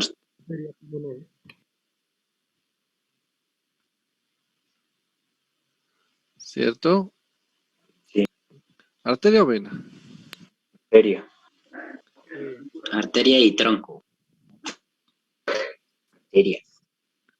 Bueno, entonces, allí probablemente algunos ya estaban como dudándolo, ya no, pero eso como que es vena porque está azulita, ¿sí? Acuérdense, todo lo que sale del corazón es arteria, todo lo que llega al corazón es vena. Aquí el autor no nos ha dibujado flechas, a veces yo en algunas gráficas he tratado como de dibujárselas para ser más didácticas, para hacer mejor comprender esos eventos, pero ya en último usted tiene que manejarlas muy bien, por eso les dije, a veces uno mira esto y dice, no, pues ya me la sé, pero cuando empezamos a hacerle un análisis más exhaustivo, a veces ya se nos olvidan algunas cosas y ese es el objetivo de que lo tengamos repasado, lo tengamos claro, ¿sí? Aquí, cuando hablábamos de hipertensión pulmonar, decíamos, este paciente, el pulmón empieza a fallar, le empieza a hacer que en este caso, este pulmón, si no tiene suficiente posibilidad de pasar bien la sangre, pues terminará afectando aquí al corazón derecho. El corazón derecho haría todo lo que ya comentamos, ¿no? Miremos algunas situaciones clínicas que acompañan a la bronquitis. Este fenómeno. Dice, la caquexia que presentan algunos pacientes que ya están dentro de este proceso, ¿sí? El índice de masa corporal, aunque aquí está un poquito alto, ¿no? Sí. ¿En cuánto debería estar el índice de masa corporal? Está 24.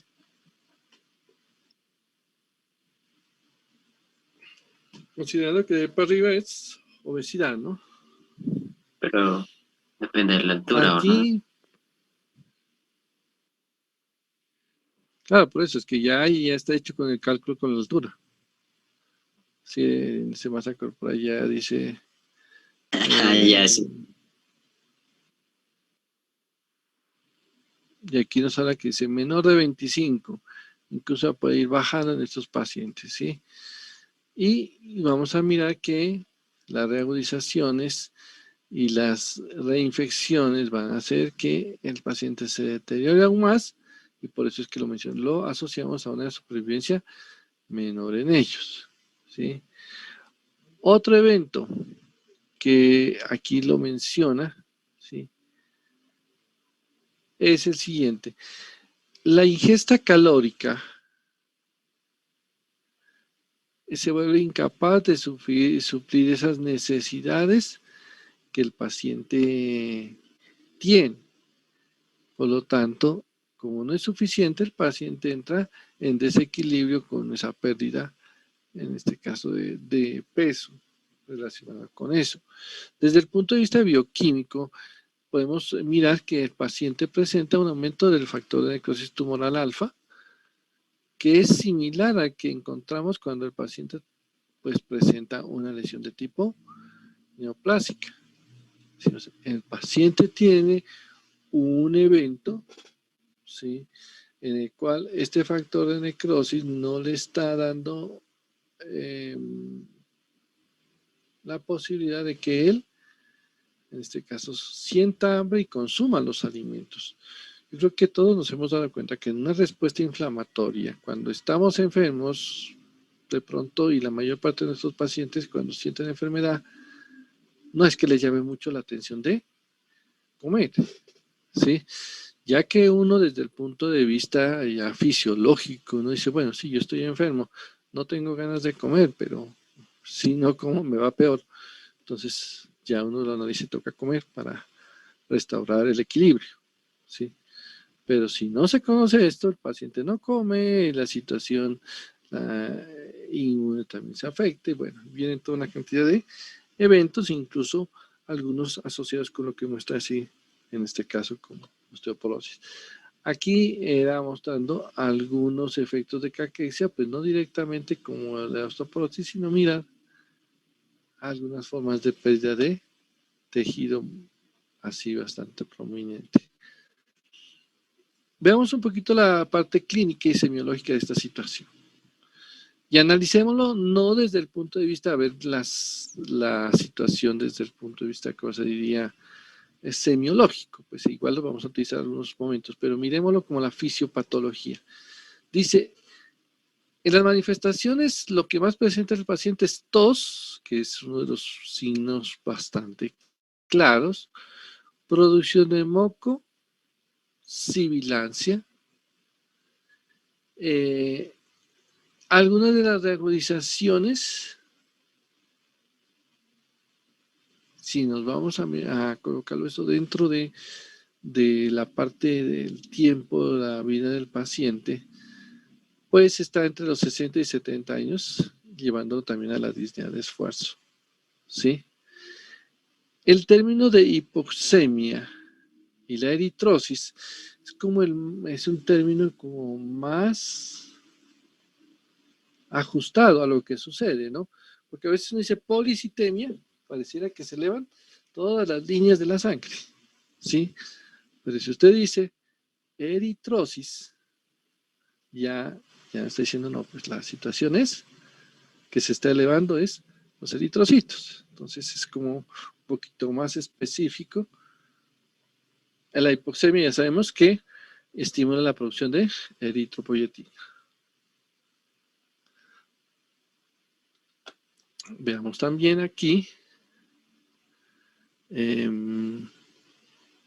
la cianosis. Incluso estos pacientes presentan por la cianosis crónica que se observa en semiología. A ver.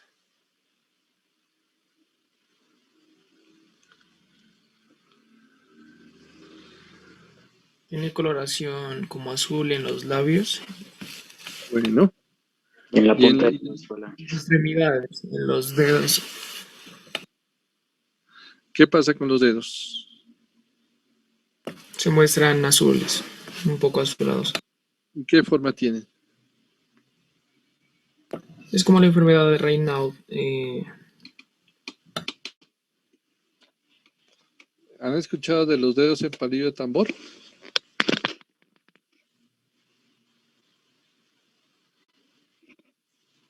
Jamás. No los han escuchado, pero sí han escuchado los tambores, ¿no? Entonces, esa situación, eso es algo semiológico, ¿no? No sé si actualmente lo siguen manejando con ese término, pero si ustedes, bueno, recordemos el término que se acaba de decir, el tambor. Sabemos lo que es un tambor y bueno, si ya no lo, si dicen que no conocen un tambor, pues ahí sí les tocará dejarles la tarea que vayan por allá a un sitio o por lo menos a nivel primario les podrían ir a dar una, allá, aunque pues todo está virtual, ¿no? Entonces, todos los grados para que es un tambor. Pero me refiero al palillo que se utiliza para tocar el tambor. Nosotros sabemos que es la punta de esos palillos es como más ancha, ¿sí? Para que dé mayor golpe. Así se vuelven los dedos debido a la hipoxia, ¿sí? Entonces, ese es el término semiológico que lo han utilizado desde hace mucho tiempo y que yo creo que a veces, aunque es un poquito, puede ser un poquito viejo porque dicen, no, pues ya para ese tiempo pues ya no es que se manejen algunas cosas. Hay algunos que toca seguir manejando porque es la figura como muy... ¿qué se podría decir? La figura como muy característica, el elemento que lo encontraron como más parecido para describirlo. Entonces, estos pacientes presentan eso, los dedos en palillo de tambor, en semiología, pues eso lo suelen comentar. Y el otro son las uñas en vidrio de reloj. ¿Sí? Aunque uno dice, no, pues ¿cómo son los relojes? Pues los relojes, en el tiempo en que lo describieron, los relojes, el vidrio del reloj en la actualidad generalmente son planos, por decirlo así. ¿Sí? En cambio, en el tiempo en que se describió esto, los relojes eran una especie de casi, que se puede decir, una semicircunferencia, como una especie de cúpula en ese sitio, ¿no? Donde estaba el vidrio. ¿Sí? Entonces, así se adoptan un poco las uñas, ¿sí? Y lo que decía el compañero, se vuelven como azules, se vuelven más gruesas la punta de los dedos, que hacen como si él dice los vidrios, o sea, el palillo tambor, y los vidrios en forma de reloj es de las uñas.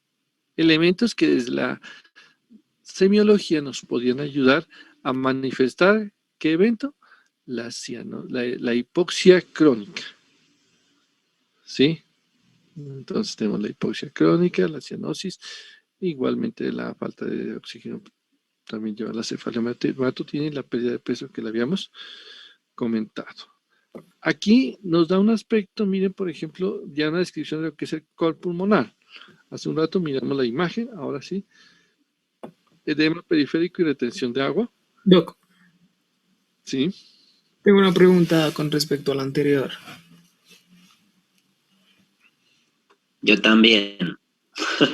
Lo que pasa es que los signos clínicos que usted dice de los dedos en palillo de tambor y el otro, usualmente se los puede también decir una acropaquia idiopática. Entonces, ¿cómo se lo diferenciaría? Bueno, lo que pasa es que nos tocaría ya, en este caso, pues mirar todo el otro contexto, ¿no? O sea, el contexto de la enfermedad que el paciente lleva, ¿sí? Por ejemplo, si usted sospecha que esto sea un evento por una situación de tipo pulmonar,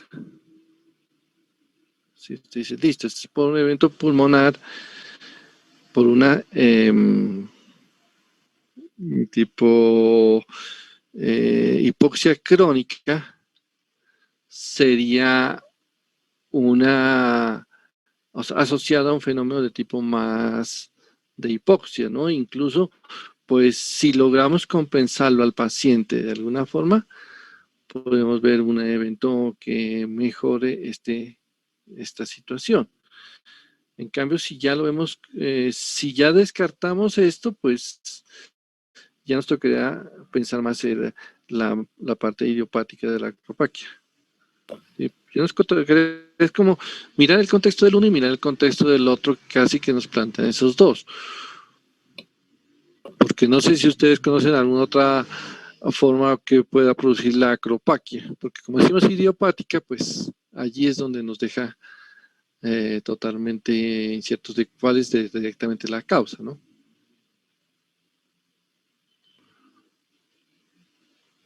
Listo, Doc, gracias. Bueno, no sé si tengan alguna, digamos, algo que lo podamos complementar, porque pues Doctor. igual a veces... Yo tengo también. A ver, ¿qué opina? Respecto a estos pacientes que pues acumulan cierta cantidad de aire dentro de los pulmones, ¿no existe también el riesgo de una acidemia y un acúmulo de un estrés oxidativo? Es que el proceso, aquí lo que más llama la atención y lo que en ellos es, ¿qué se puede decir? Que no logre eventos tan dramáticos, que el paciente pueda tener una situación pues de deterioro tan grave, por decirlo así, es que todo esto es paulatino. ¿Sí?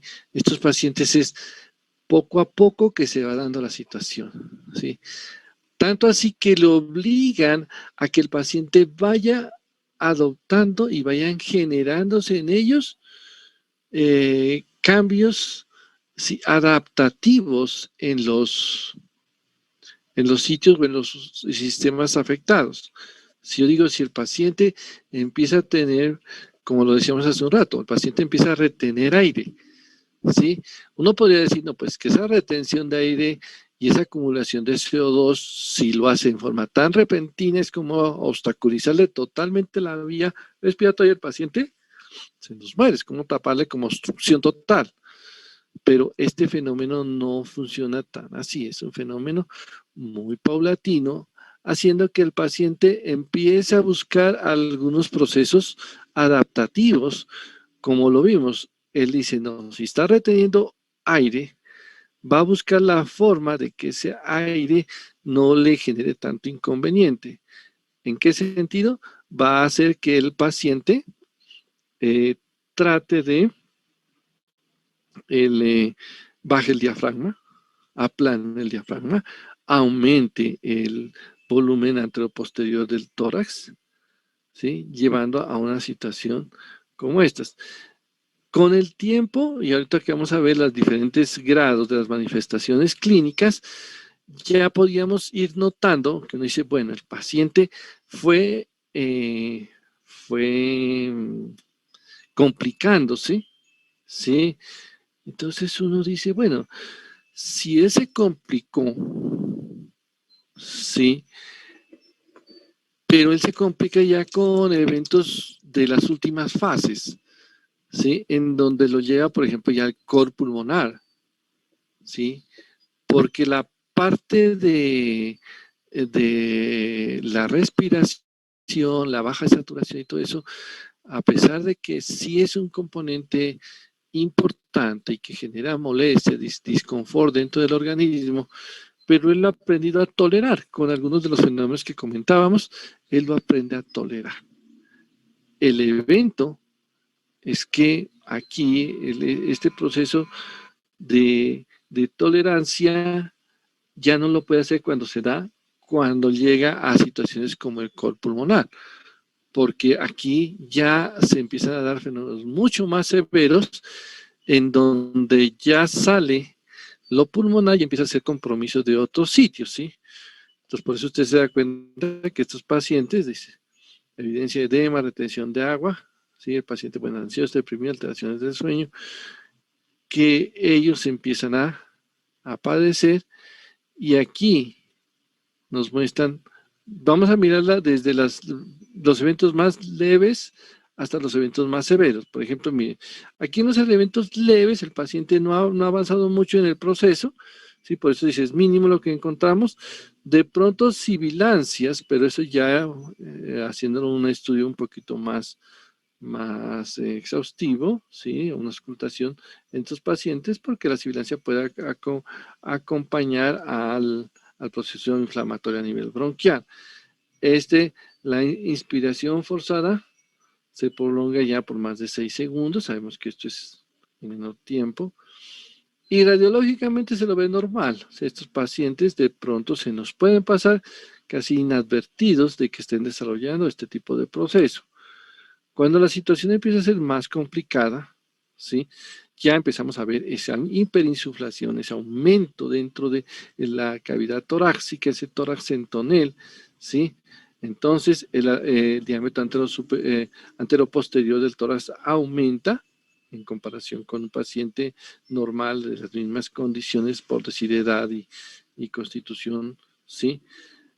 ¿Alguien conoce este signo de Hoover?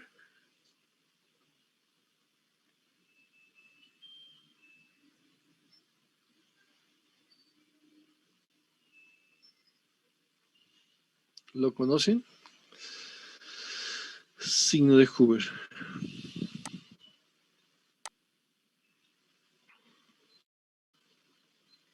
¿No lo conocen?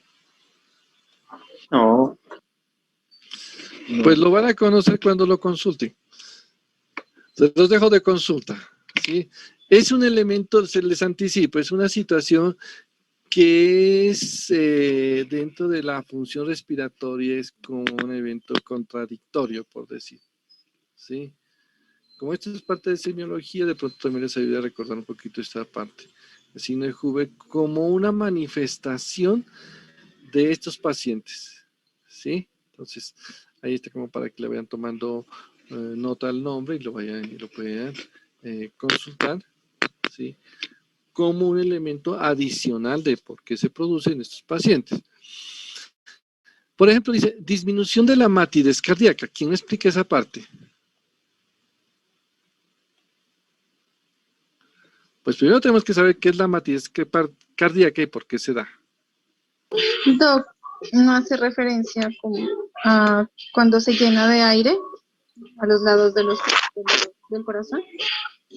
Bueno, podemos decirlo, por ahí podría ser. Sí, recuerden que normalmente el corazón, cuando uno hace percusión sobre la zona del corazón, pues no tiene tanta sonoridad, ¿sí? Porque pues es todo sólido, ¿sí? Y si hay poquito aire contenido, no es evidentemente pues grande como para que la matidez se opaque. Pero cuando cuando el aire que se está atrapando empieza a llenar los pulmones por todo lado, empieza a hacer que, como dice la compañera, ese aire, incluso algunos de esos elementos del pulmón que empiezan a taparlo, terminan haciendo que el pulmón lo cubra el corazón, y con el aire que tiene retenido, pues hace que su matidez ya no sea tan mate, sino que sea un poquito menos mate, más sonoro, como si estuviéramos tocando, como decía ella, el aire que se está atrapando.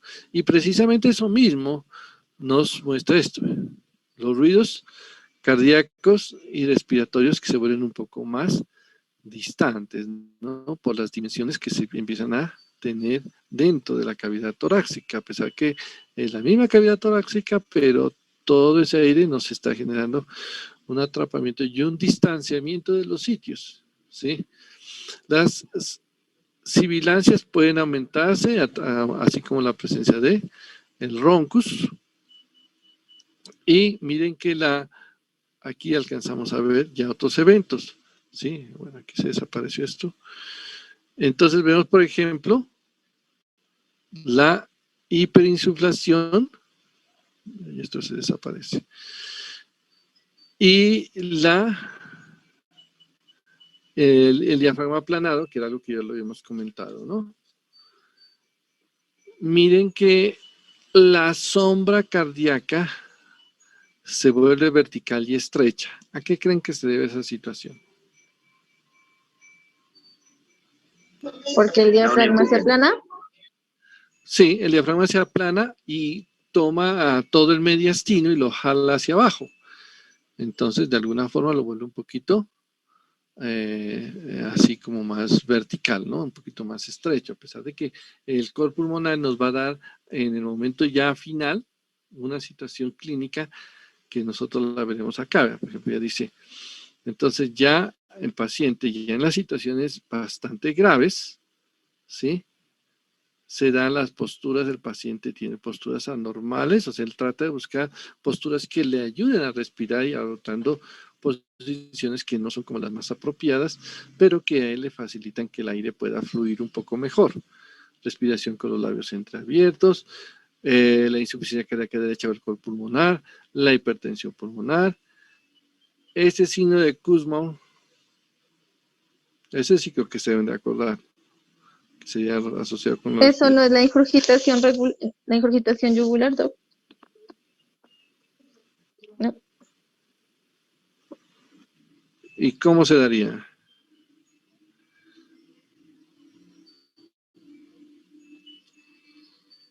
Por una insuficiencia cardíaca derecha. Sí, la insuficiencia cardíaca derecha lo lleva a esa situación, ¿no? La insuficiencia cardíaca derecha genera hipertensión del lado derecho y entonces estos fenómenos a nivel de los vasos sanguíneos venosos se nos van a ver más notorios, ¿no? Sí. Hay hipoxemia, cianosis, eritrocitosis, que podría ser también el término más claro. Miren, las arterias pulmonares se ven aumentadas de tamaño, sí, pero estrechas, sí.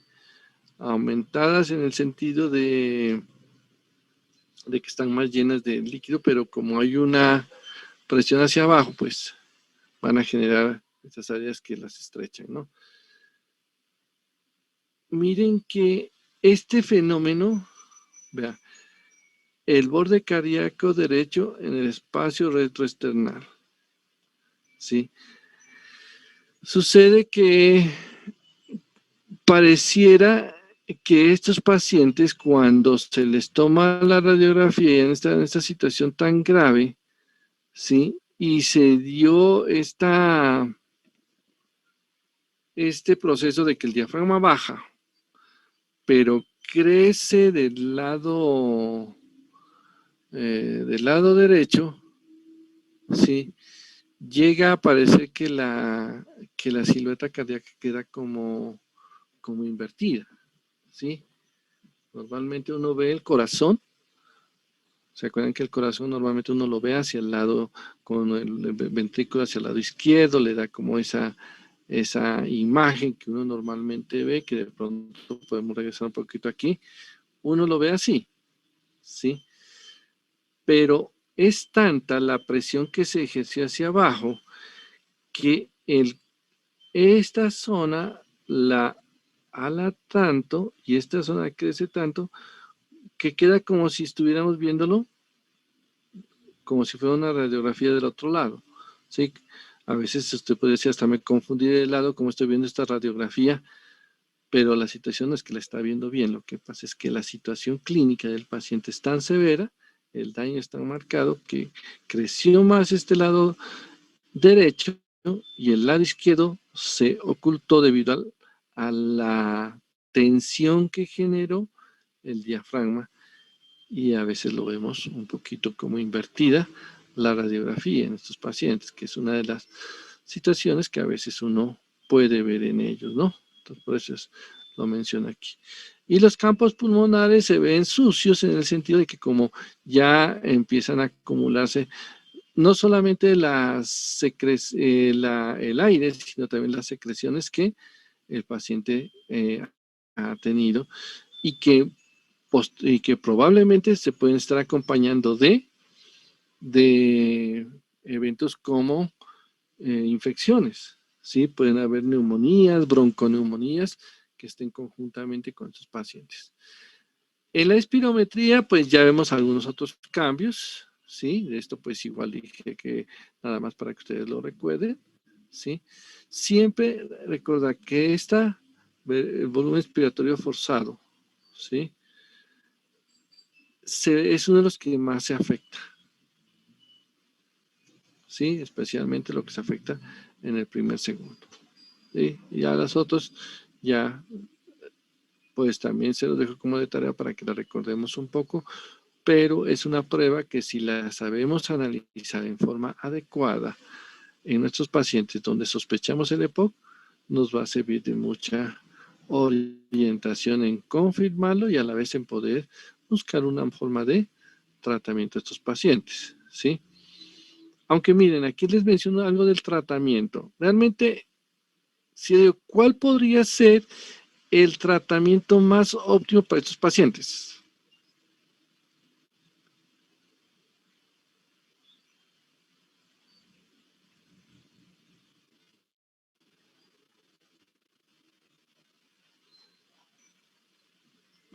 Suministrar oxígeno. Bueno, primero que todo, pues, aunque suena un poquito, también un poco obvio y a la vez, digamos que es lo primero que uno va a tratar de hacer con ellos, es que los pacientes que tengan este tipo de afección, pues siempre aislarlos de la gente que sospechamos fue que lo ocasionó. Si el paciente fumaba, deje de fumar. Si el paciente está expuesto a ciertos eventos, deje de hacerlo. Bueno, situación que va a ayudar a revertir en gran manera muchos de los procesos hasta donde sea posible. Me explico, por decir, las metaplasias, las hiperplasias, ¿sí? Y de pronto, si es posible, revertir un poco la hipertrofia, que realmente la hipertrofia, cuando llega en procesos de degeneración, como se los explicaba a nivel cardíaco, pues ahí sí la situación no es que sea muy fácil de hacerlo, ¿no? Entonces, eso por un lado, ¿sí? Y ya lo que dice la compañera, que estaría asociado a tratar de hacerle un sostenimiento al paciente frente a la sintomatología que se le presenta. Pero siempre tratemos de que si llegó el paciente en tal estado, procuremos que no avance más, ¿sí? Y si de alguna manera está en nuestras manos lograr que regrese un poquito más a la normalidad, hagámoslo. Pero si no está en nuestras manos poder retroceder el proceso, por lo menos que no avance, o si tampoco está en nuestras manos poderlo detener, que no avance tan rápido como normalmente lo podemos observar, ¿sí? En este caso, pues es casi como para todas las enfermedades. En este caso, pues lo que vamos a tratar es, de pronto sí se puede disminuir un poco eliminando el agente y si es posible, pues las complicaciones que se puedan surgir de allí, ¿sí? Entonces, miren que los tratamientos serían, ¿sí? Listo, la competencia oxígeno, no hay problema. Si los pacientes son fumadores, pues deje de fumar o deje de exponerse al agente irritativo que lo llevó hasta allá, ¿sí? Los broncodilatadores, ¿por qué los usamos?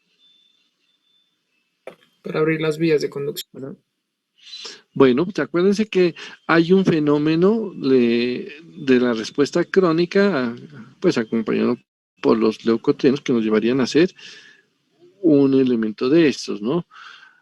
Generar este tipo de situación de broncoconstricción, ¿sí? Agentes anticolinérgicos que también actuarían como relajante de las mismas vías, los agonitas beta, que actuarían ya por la vía simpático-mimética.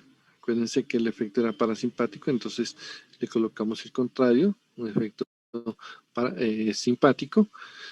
Los glucocorticoides y los corticoides hay que tener, o sea, su uso nos puede ayudar sobre todo en eventos más críticos donde la respuesta sea muy marcada, o sea, dificultad respiratoria de pronto en una forma casi en crisis, nos pueden ayudar. Pero utilizarlos en forma muy, o sea, continuamente no es como tan indicado, ya que ellos pues disminuyen la respuesta inflamatoria, casi se puede decir, hacen un fenómeno de abolirla. Y nos damos cuenta que abolirla no es lo más indicado, porque pues estos pacientes tienen tendencia a tener infecciones sobreagregadas. Y si yo le quito toda la respuesta inmune que él tiene, entonces las infecciones sobreagregadas tendrían un evento que nos podría complicar. O sea, se los puede utilizar, pero bajo ciertas connotaciones para evitar que vayan a ser un elemento que predisponga a otra complicación que trae estos pacientes, ¿no? Solamente, como dice aquí, si ya hay obstrucción, de pronto utilizarlo hasta que se da la obstrucción y de ahí en adelante dejar sin este tipo de medicamentos por todas las colaterales que genera el uso de corticoides. El oxígeno, como dijo la compañera, en la mayor parte de afecciones pulmonares que hemos visto y veremos, el oxígeno es una ayuda muy importante porque cuando el pulmón se enferma, estamos hablando, se genera un proceso inflamatorio. Todo lo que hemos comentado de afecciones, siempre la función se disminuye. Y si la función se disminuye, si uno dice se inflamó, parte de la inflamación es disminución de la función. Aquí también, si se inflamó, se infectó, si todos los demás elementos que se generan aquí disminuirían una cantidad de la función de saturación, entonces necesito tener más oxígeno. Y los expectorantes, ¿qué son los expectorantes? Para sacar la flema. Uh-huh. Expectorantes, amén. Sí, los expectorantes y mucolíticos, ¿no? Que nos ayudarían a hacer más fluido el moco que ayudarlo a eliminar.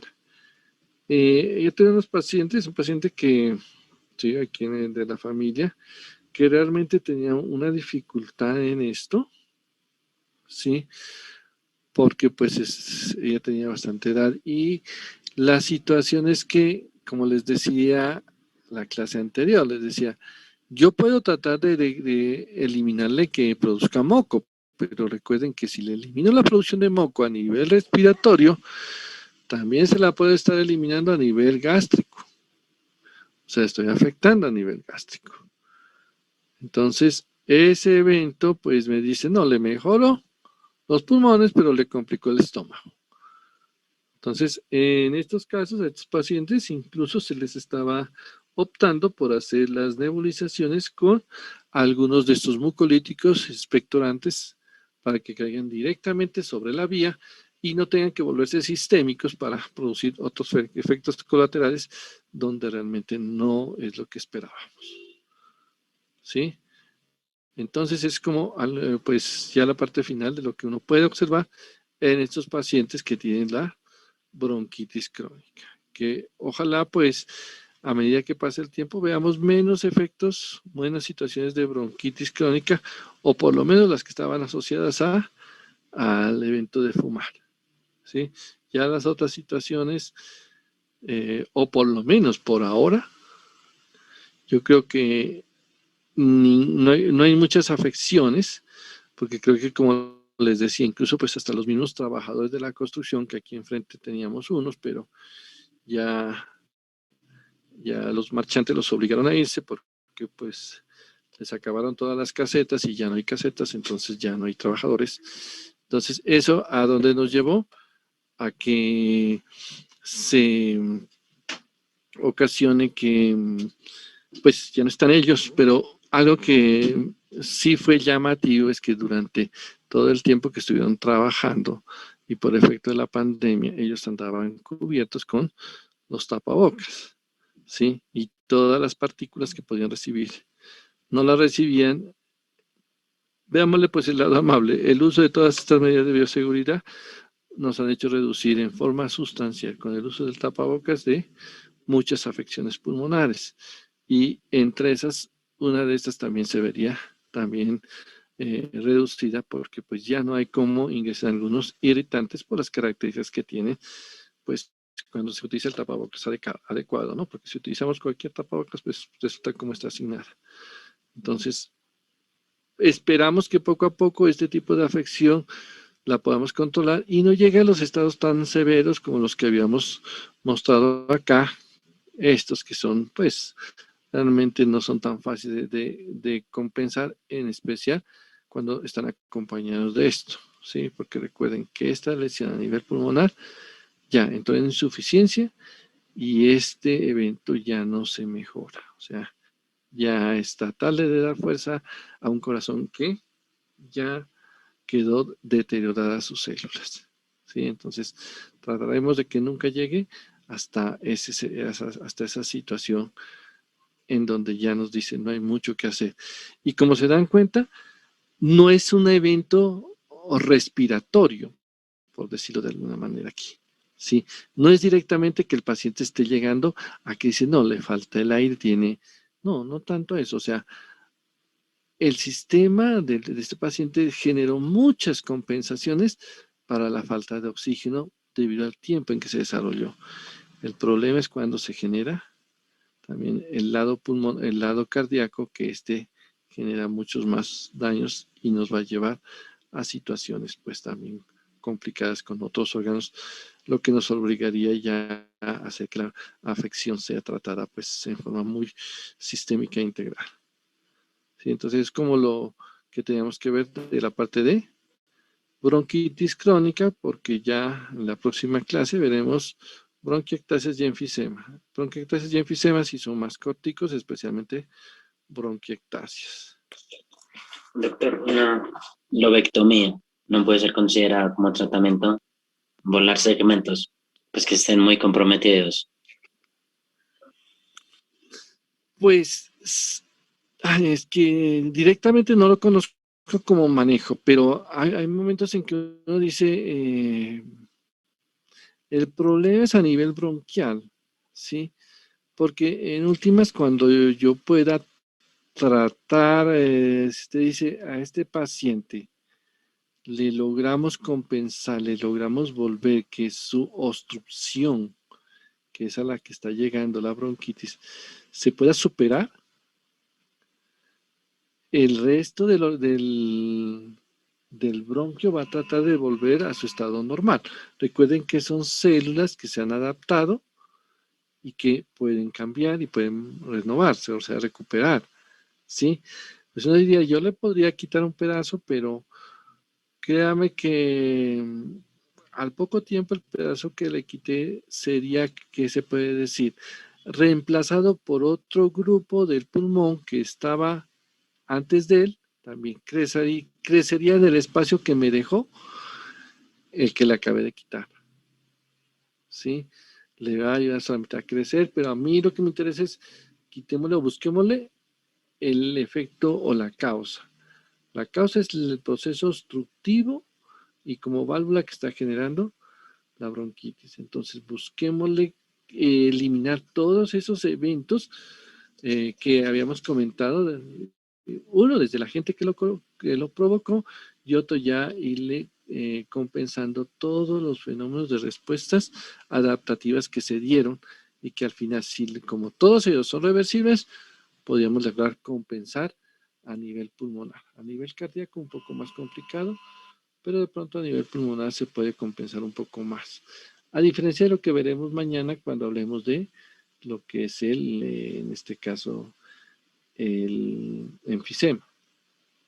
¿Sí? Y de pronto incluso hasta la bronquiectasia, porque pues el daño de la bronquiectasia es muy grave y puede llevar a destrucción bastante marcada y la recuperación también suele ser un poco más complicada en estos.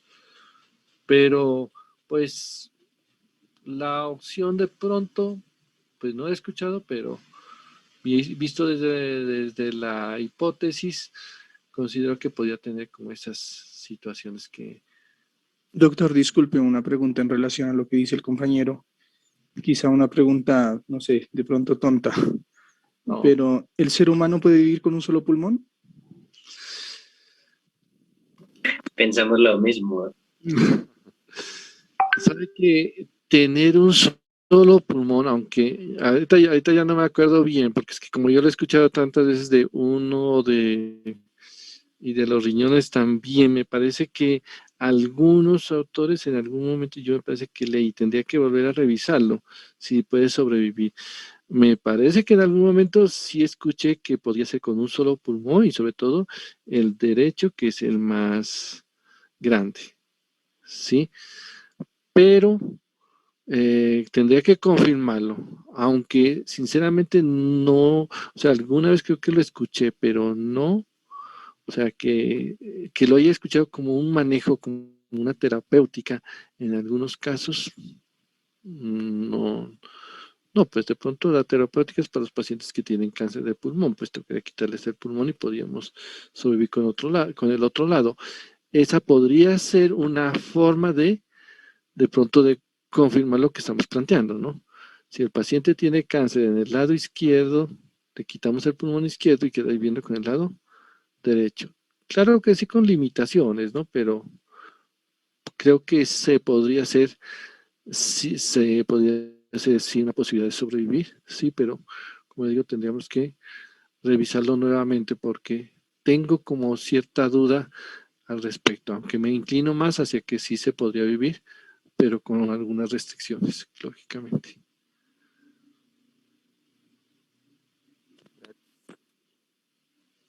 No sé si tengamos más inquietudes, o si no, pues mañana ya nos veríamos en la misma hora, en el mismo canal y por la misma